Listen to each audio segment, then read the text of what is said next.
What's up, everybody, and welcome back to Breaking the Narrative. I am Francesco. Let's get right into it today. I'm going to do a little bit differently. Usually I have notes and stuff prepared. I want to talk about one thing today. It's a simple choice that we all have as Americans between what's right and what is easy. Now, a good example of this is the abortion issue. I know this is touchy. Bear with me here. It's just an analogy. Now, there are those who use abortion in the way it's supposed to be used. I'm not saying that it's right, wrong, whatever. That's another debate. I'm saying they're using the way it's supposed to be used. Case of rape, incest, which are very, very, very, very, very minimal. Less than 1% of abortions are because of that. But maybe because the person simply isn't ready, or whatever the case may be, not as a form of birth control. Because that's easy, right? It's easy to just do whatever you want, sleep with whoever you want, and then go kill the baby if you end up making one. That's not okay, though. That's wrong. So it's between what's right and what's easy. And yeah, sure, it's easy to do that, but is it right? I think we can all agree that that is not right. Using abortion as a method of birth control is not right. They got birth control on the market that you can go get. They got contraception that you can put on your man. I mean, they got a lot of different things there. So it really floored me today, and the reason I'm prompted to make a video, you guys usually know I make my videos at night. I'm a night guy. Definitely not as mentally sharp during the day, or at least I don't feel like I am. Anyway, it killed me that this, in 1 year, OnlyFans. You guys, I'm sure you don't know what OnlyFans is. If you don't, God bless you. You're better off for it. And this is on you, men. This is on you, simps. $2.5 billion in profit for OnlyFans. That's not counting what their creators made. The creators themselves, probably, I mean, there's some creators that made, millions on their own. The famous ones, the actual adult stars. But there's just as many who made, I'm talking good, decent money just posting naked pictures of themselves. But now we're seeing the backlash from that. We're seeing teachers get fired. We're seeing other things happen. But now I want to put this scenario to you. Say you're one of these people who decided, like, oh, because I'm a girl, that I can just put pictures of myself naked online for $100, however the hell it works, and I'll make my fast money. That may be true. But what happens in 10 years when your kid's going to school and, one of his friends is making fun of him, because I can tell you, guys like to rip on each other's moms, especially if they're attractive. And somebody comes up and he's like, yo, here's your mom's for $3.99. Like, I don't know if I would necessarily like that. I mean, I don't know if mothers out there, would you like that if you spread your stuff on OnlyFans and then fast forward 10 years, your son's coming out from elementary school crying, or daughter, whoever, because I saw naked pictures and they said it was you, mommy. What's going on here? And then you got to explain to your child about pornography and OnlyFans and the niche market that is, and that even though at the time nobody you knew saw it, nobody you knew, probably most of these girls, their families don't even know that they do this. OnlyFans is a very private thing. It's a very private community. However, anything on the internet is there forever. So don't post anything that you are not okay with everybody seeing. And believe me, I've posted a lot of questionable things. So I'm a perpetrator of this too. And once you post it, it's there forever. You can take it down, you can delete it, you can whatever, but it is there forever. Whoever saw it can't unsee it, and that's just the world we live in today. So we got to be really careful about that, and I think creators especially. And it's just that number staggered me when I heard that today. I heard it on Rogan's podcast. He did a podcast with Matt Rife. If any of you guys are Matt Rife fans, I'm a huge Matt Rife fan. You'll love it. It's highly entertaining. Two comedians going back and forth, and it's like aliens and all this crazy talk. And it's great. It's highly entertaining, but you know what? It's that form of news that everybody's so eager to consume because it's raw. And it just so happened that the very next podcast was JD Vance. So it just went right into kind of, the stuff that I wanted to catch up on anyway. So I watched it. And again, totally different tone of conversation. Two comedians versus a comedian, or, then a podcaster, role host, and a politician. Joe Rogan even plays a different role in that kind of situation. He's a master interviewer, this guy. He can talk to anybody, and that's a real skill. But that's what the American people want as a whole, I think. I like to think that I have my thumb pretty well in the zeitgeist of the country because I'm a normal guy. I'm just like you see. I don't live in a mansion. I have a normal job. I pay taxes. I worry about the same thing probably most of you worry about every single day.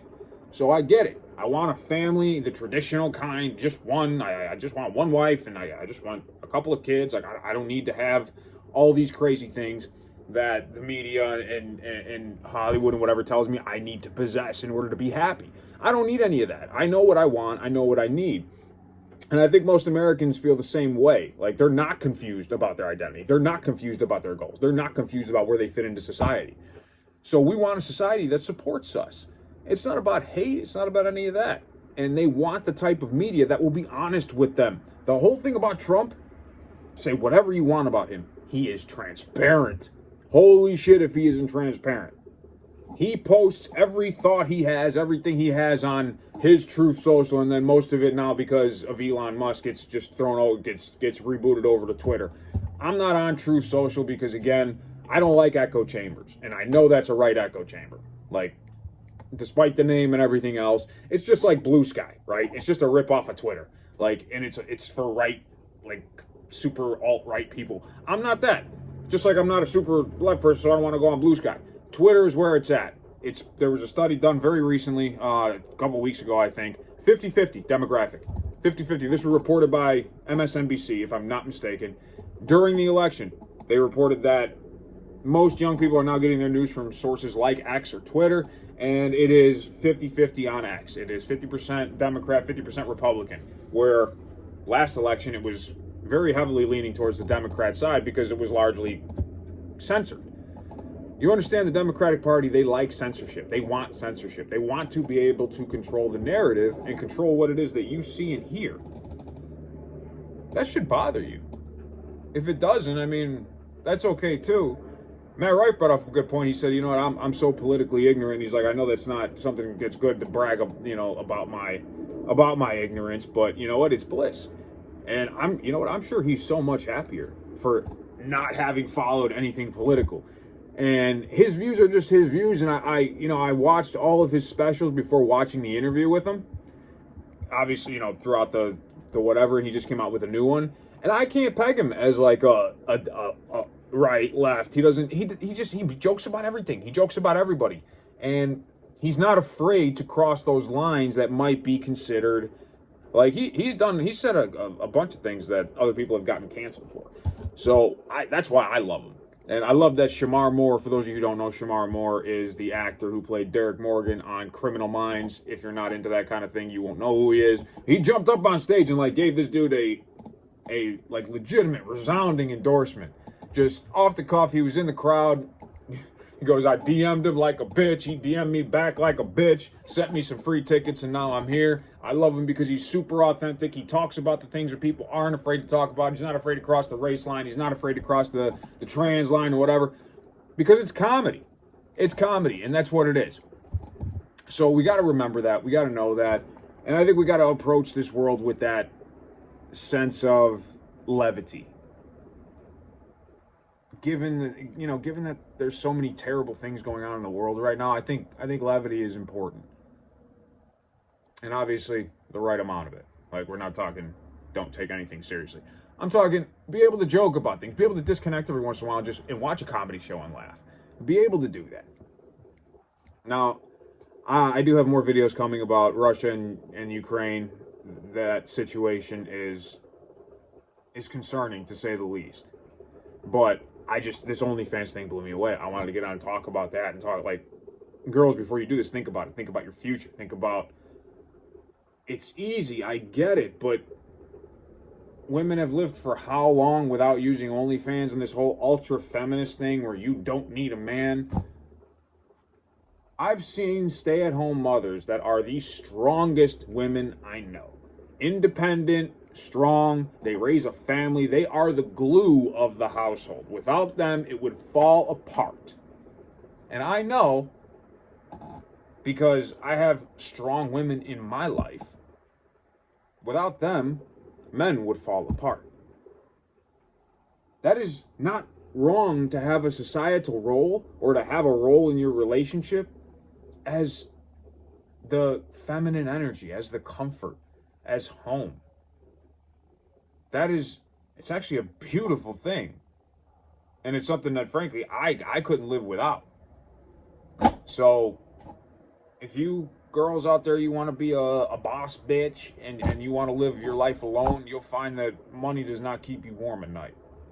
It truly doesn't. You'll wake up one day and wish it was different. So, that's my 2 cents on it. You do what you want to do. God bless you either way. I wish you the best of luck and the best of everything. And I will be coming out with videos about, like I said, Russia, Ukraine. We'll be coming out with updates on MSNBC and what's going on over there. It's just an absolute shit show. And I think I'm loving this change. I'm loving this change over to podcasters, over away from legacy media and to the truth. I am on X right now, and every second I am seeing something new. Every second there is a new piece of news posted, whether it be about science or space exploration or government or anything I'm interested in. I put it in, it comes up, and then people discuss it. And it's not just regular, like there are educated people on here, and if you post something wrong, they call you out on your shit. It's called community notes. Boom. This isn't wrong. This is from 2 years ago. I posted something that was from 2 years ago. I thought Andrew Tate had challenged what's his name, Jack Paul, to a fight after the Tyson fight, because that's when the video came up. So I reposted it, excited about that. I thought, hey, this would be a good fight to see. And somebody checked me, and they said, hey, no, this is from 2 years ago. He did say this, but it had nothing to do with the Tyson fight. And I'm like, okay, well, I stand corrected. That's how it should work. I mean, shit, it's the peer review system, except we're not excluding everybody anymore. Just because you have some sort of degree does not mean you know more than anybody else. Trust me. Or don't. I mean, read another book if you want. I'm definitely going to. You should read books if you don't. That sounded condescending, but I mean it. Just don't think that it makes you better than anybody else when you do, okay? And just because people watch Rogan or watch me or watch anybody else does not mean they're probably more informed than you, honestly. Just straight up, they're probably more worldly than you are. There's not, like, college just takes a huge chunk of your life. I did so much in those years in terms of business, in terms of life, that I would have never been able to do if I was stuck in school. I think you missed out, frankly. But then I missed out on the education part and a lot of things that I'm sure I don't know about either. So there's two sides to every coin. Make sure you flip it. And I can't wait to see you guys back again. Like and subscribe if you think you got something out of this video. Thank you. God bless you.